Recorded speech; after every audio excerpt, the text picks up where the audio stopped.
Alors c'est un événement qui se veut folklorique, essentiellement, où c'est qu'on va retrouver là, on a une centaine d'exposants de tous bords. On a des bijoux, on a des personnes qui font du bien-être, des personnes qui font de la photo, des personnes qui font plein de choses.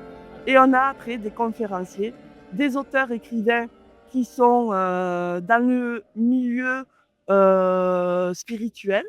Et voilà, le but, c'est d'avoir quelque chose de culturel et en même temps où c'est qu'on puisse découvrir des choses, un peu s'amuser. Il va y avoir une troupe de théâtre qui va venir cet après-midi, qui va faire des déambulations, qui vont interpeller le public, qui vont faire des choses comme ça, un peu sympathiques. Et voilà.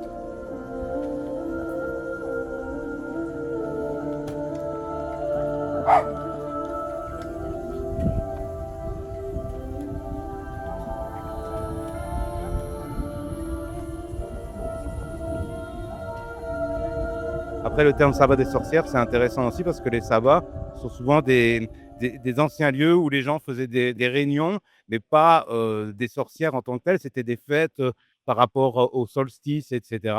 Et ça a été mal interprété. On a tourné ça autour des démons, alors qu'en réalité, c'était juste des gens qui faisaient des fêtes pour la Saint-Jean ou les feux de la Saint-Jean ou des choses comme ça, en fait. Il y a un historique au niveau de l'Aude, au niveau de la spiritualité. L'Aude, c'est une terre, il y a eu les Cathares, il y a eu plein de choses comme ça qui ont marqué la terre.